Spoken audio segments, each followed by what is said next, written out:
परीक्षित बोला आप तो नहीं जा सके सरकार। बोले सबसे पहले यही गोपी जाकर के मिली भगवान से। कैसे? बोले उस गोपी ने अपनी आसन लगाई, योगाग्नि में अपने प्राणों को त्याग दिया, सबसे पहले कन्हैया से मिली। और सब गोपी जा रही हैं ससरी। अब ध्यान दो, आप देखो, एक गोपी तो भगवान से मिली, पर कब मिली? मरने के बाद, ठीक है ना। और ये सब जाकर के मिल रही है ससरी। क्यों? बोले भगवान को पाने के लिए तन को नहीं मन को सजाना पड़ता है। इन गोपियों ने आत्मा का श्रृंगार किया है, शरीर को नहीं सजाया है। इसलिए व्यत्यस्तो वस्त्राभरणा काश्चित कृष्णांत कमययुः। जिन गोपियों का श्रृंगार बिखर गया है, श्रृंगार अस्त व्यस्त हो गया है, ऐसी गोपिकाओं ने गोविंद को जीते जी पा लिया। पर श्रृंगार करते हो बहुत बढ़िया, शरीर को सजाते हो, पर भगवान से प्रेम करते हो, मिल तो जाएंगे पर कब मिलेंगे? मरने के बाद। जीते जी नहीं मिलेंगे। यदि आप लोग कहीं जीते जी पाना चाहते हो तो आत्मा को सजाओ, मन को सजाओ, मनमोहन जीते जी मिल जाए। बोलो जय श्री कृष्ण। जय श्री कृष्ण। गोपियां पहुंच गई। भगवान ने कहा आइए आइए आइए, स्वागत है आपका, कहिए क्या प्रिय कार्य करूं आपका। स्वागतम वो महाभाग प्रियं किंकरवाणि वा ब्रजस्यानामयं कश्चित् ब्रूता गमन कारणम्।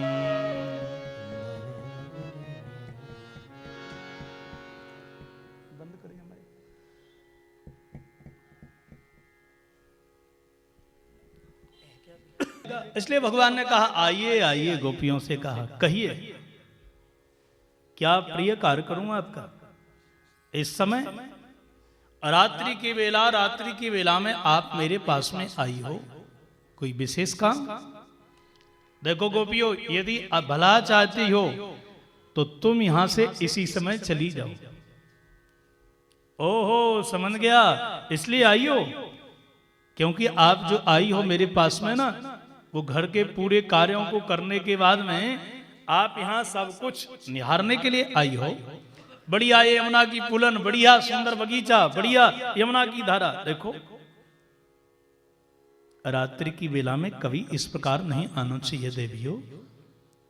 यहां बड़े बड़े हिंसक जीव जंतु रहते हैं, बड़े बड़े सिंह हैं, व्याघ्र हैं, इसलिए मेरी बात मानो, यहां से चली जाओ। एक गोपी बोली इसलिए मैं नहीं आई हूं सबको लेकर के। तो किस लिए आई है? भगवान बोले समझ गया, पतियों से झगड़ा हो गया होगा। देखो पतियों से झगड़ा तो कभी करना ही नहीं चाहिए। पति अनुकूल ही जीवन नारी का सफल है, इसलिए पतियों से झगड़ा मत करो। यदि पति कहीं शीलता से विहीन है, सुशील नहीं है, तो भी उसे बना के रहो। दुशीलो दुर्वगो वृद्धो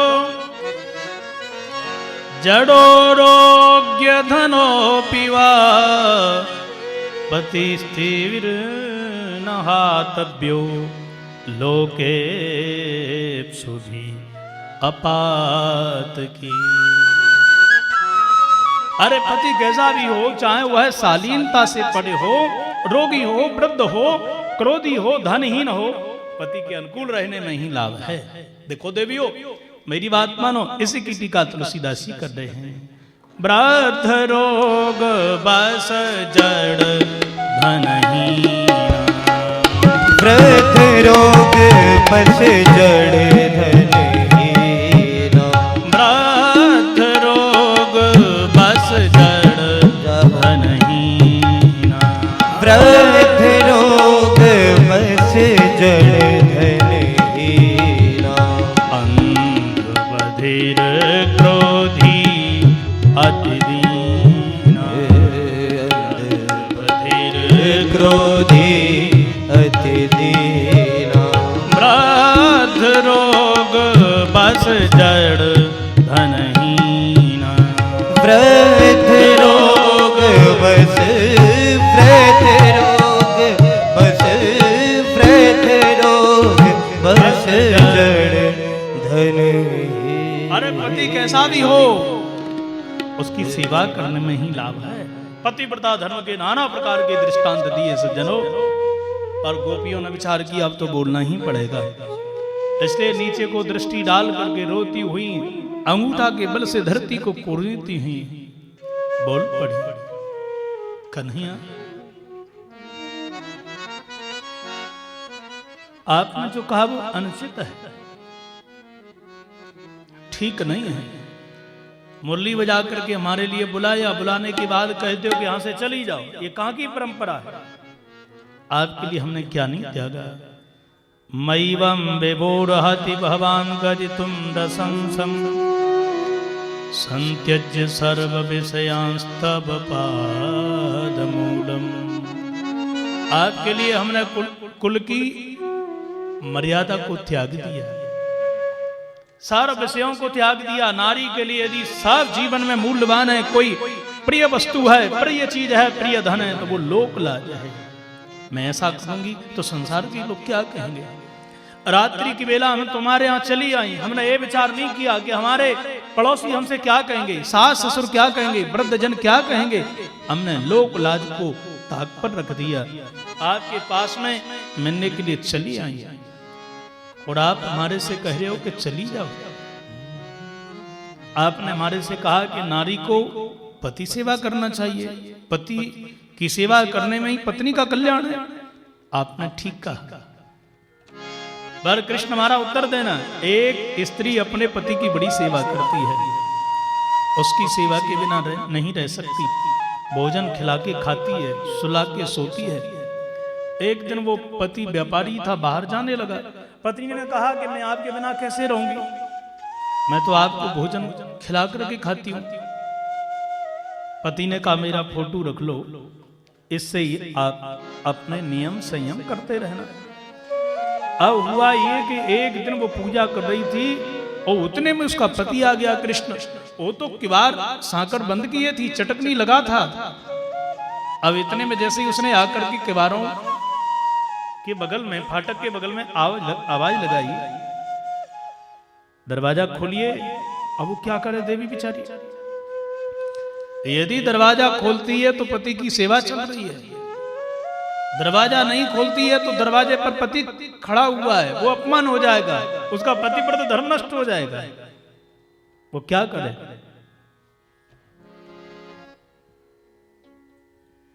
भगवान श्री कृष्ण बोले अरे बाबरी हो, जब दरवाजे पर सांचा पति आकर के खड़ा हो गया तो झूठे पति की पूजा करने से क्या फायदा?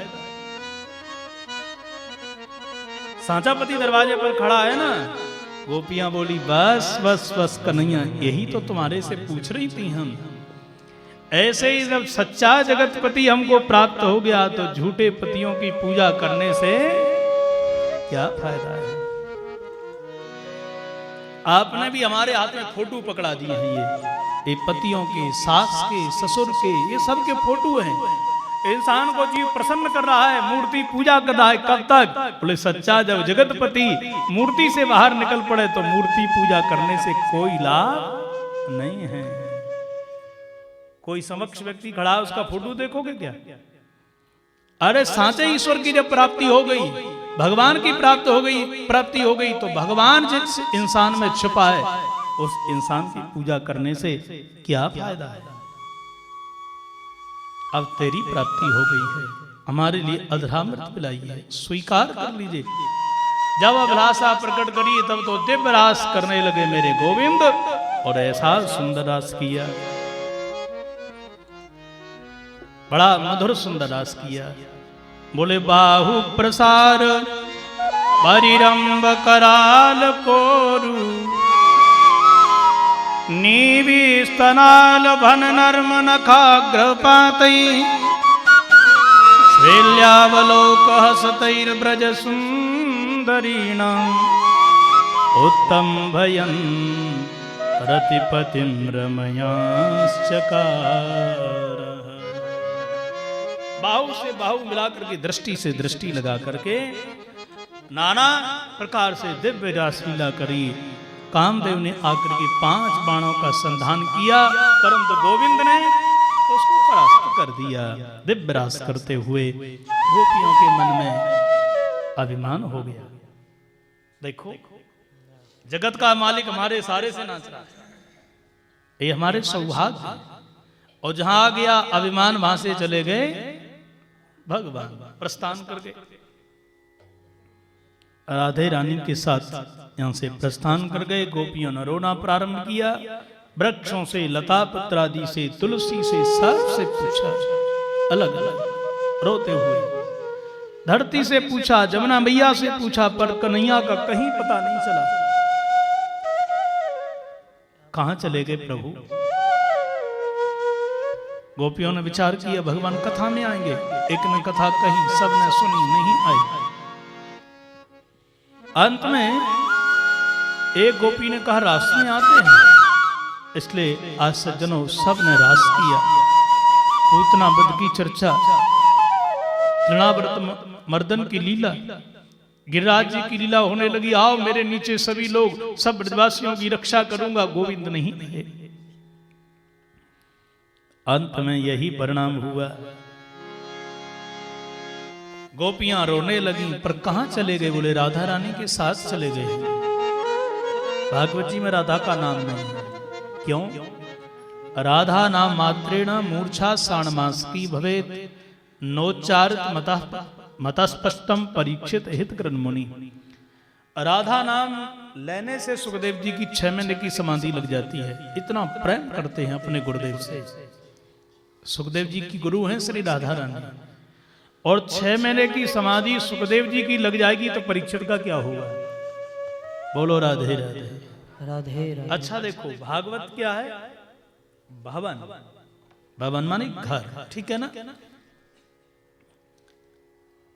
आप लोग अपना घर बनाते हो ना, और जब गृह प्रवेश करवाते हो तो अपने मित्रों को, सहेलियों को बुलाते हो।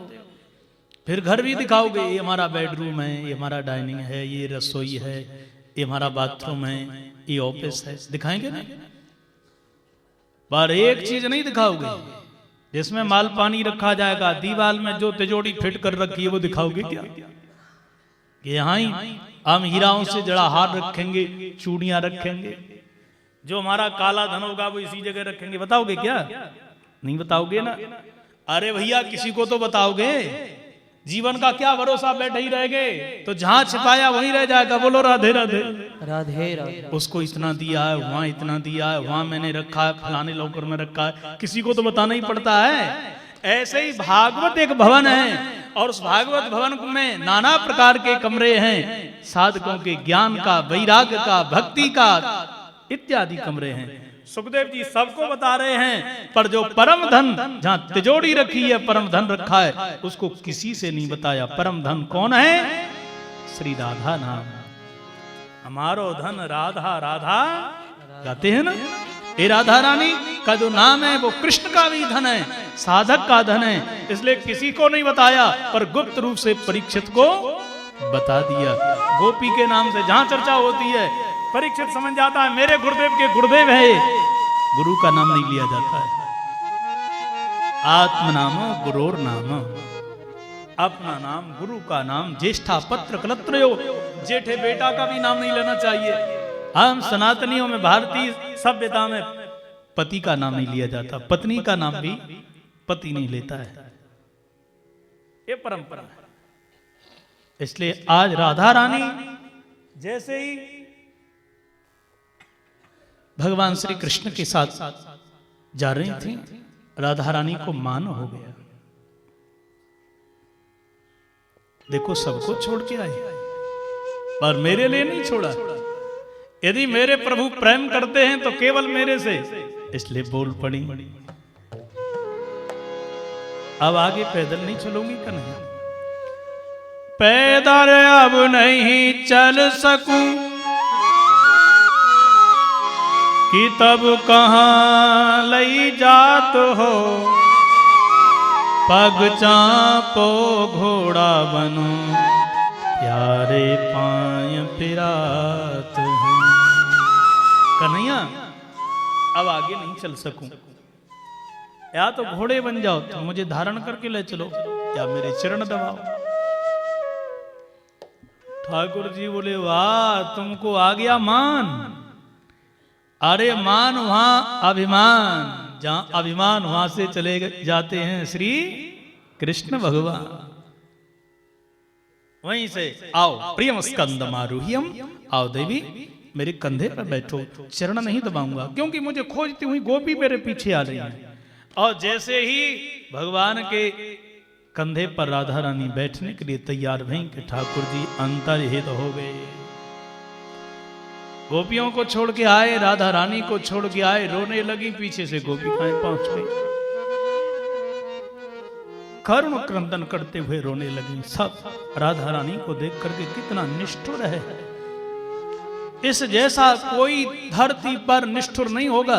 देखो बरसभानुजा को छोड़ के चलो गए। हा नाथ रमण पृष्ठ क्वासी क्वासी महाभुजा, दास्यास्ते कृपणाया मे सखे दर्शय सन्निधिं। हे नाथ, हे रमानाथ, हे गिरधारी गोविंद, अब हमारी रक्षा करो। तुम तुम्हारे मित्र हो, हम तुम्हारी दासी हैं। अरे हमारे मित्र सखा होकर के हमारे लिए इतना दुख देते हो, कष्ट देते हो, तुम तो बड़े प्यारे हो, करुणा के सागर हो, पर निष्ठुरता क्यों दिखा रहे हो? जयत इंदिरा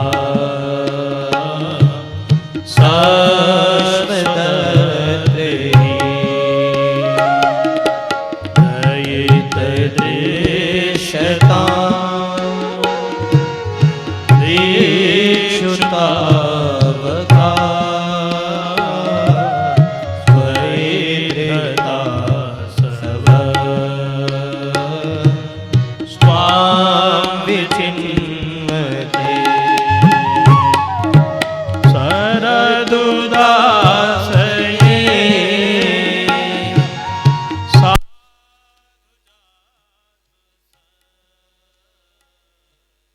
सरसी जोदया, श्रीमुषादृशा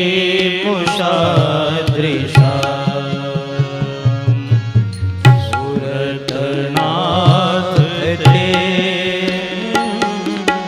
अशुल्कदासिका,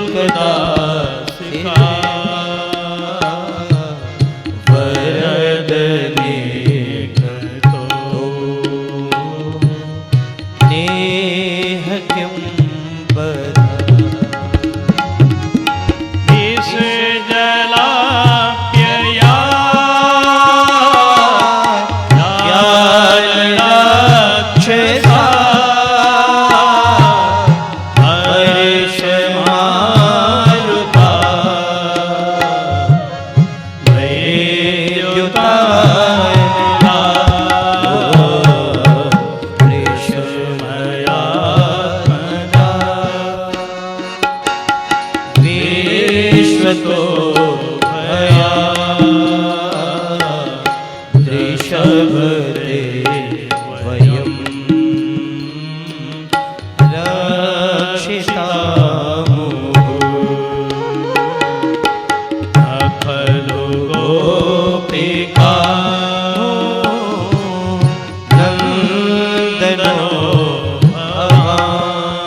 वृष्णिधूयते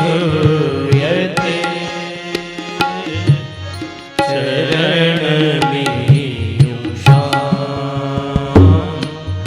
संश्रते भया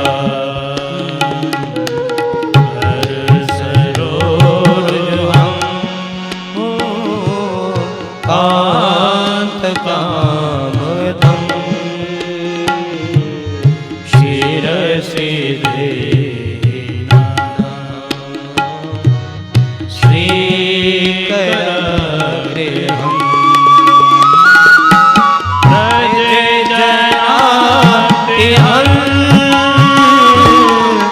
वीरयो सीता निज जन स्वया हंसन स्मित हो भज सके किंकरी स्मरो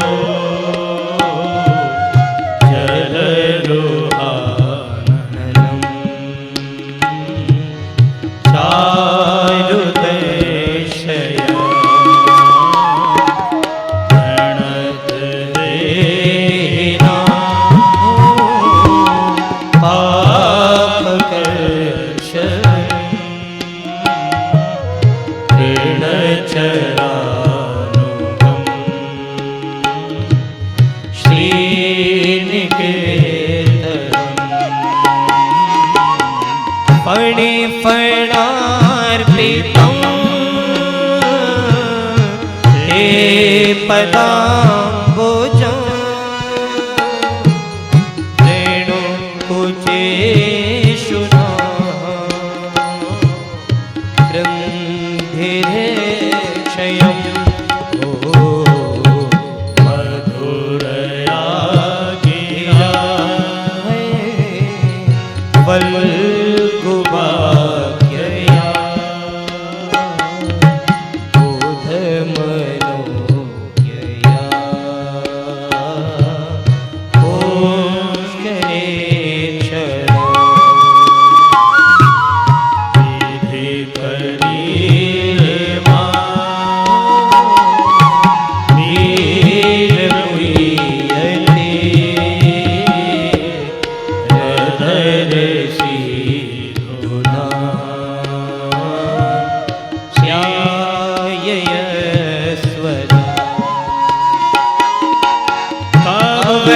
कथामृतम् आप्तजीवनम् अविरीडितम् कल्मषापहम् श्रवणमङ्गलम् श्रीमदाततम्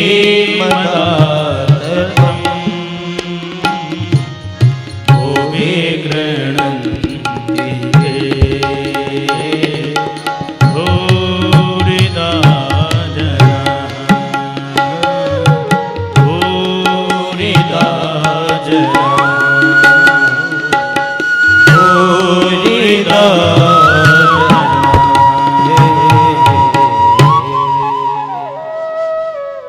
गोपियों ने 19 श्लोक गाए सज्जनों, बेला करते रोते हुए। यहाँ कोई दुखी नहीं होता है। ब्रह्मा भी सिर झुकाते ब्रजरज को पाने के लिए। उस ब्रज में हम रो रही हैं जिसमें कोई दुखी नहीं होता। बैकुंठ में भी ये सुख नहीं मिला है, वहां पर भी तुम्हारा जन्म नहीं मनाया जाता है, पर यहां मनाया जाता है। बैकुंठ में लक्ष्मी की पूजा होती है, पर यहां लक्ष्मी आकर के झाड़ू लगाती है। श्रेत इंदिरा सस्वदत्त रही, ऐसे नहीं नित्य निरंतर झाड़ू लगाती हैं। क्यों?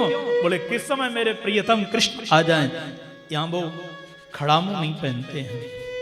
और यदि प्रभु के कहीं चरण में कांटा लग गया तो मेरे हृदय में प्रभु विराजमान होते हैं, पीड़ा मुझे भी होगी। इसलिए वहां लक्ष्मी की सेवा, यहां वो सेविका बन करके रहती है। ब्रज बड़ा धन्य है, भाग्यशाली है। जो तुम्हारा कभी जन्म नहीं होता, ब्रह्म जो व्यापक वीरज अज अज अकल अनीह अभेद, उसका जन्म हमारे ब्रज में हुआ, हमने देखा है। कृष्ण आपके दर्शन हम चाहते हैं, दर्शन दो ना। नेह नकाल लगा करके आपने हमको जो ठुकरा दिया, त्याग दिया है, ये बद नहीं है क्या? क्या शस्त्र से ही मारना होता? नेह किंग बधा, किसी को नेह लगा करके त्याग देना, क्या यह बद नहीं है क्या? मारना था तो आपने हमारे लिए उस जहरीले प्रकोप काली नांग के जल से क्यों बचा लिया? उसको हम पी लेती मर जाते। आपने बड़े बड़े अजगरों से, बड़े बड़े असुरों से, इंद्र के प्रकोप से हमारे लिए क्यों बचा? इस प्रकार हमारे से नेह लगा करके अब त्याग करके चले गए हो रात्रि की बेला में, ऐसा क्यों कर रहे हो? बरसवासों से आपने बचाया, एक बार नहीं, रक्षता महु, बार बार आपने हमारी रक्षा करी। इसलिए कृष्ण आपने रक्षा क्यों करी जानते हो? क्योंकि तुम जसो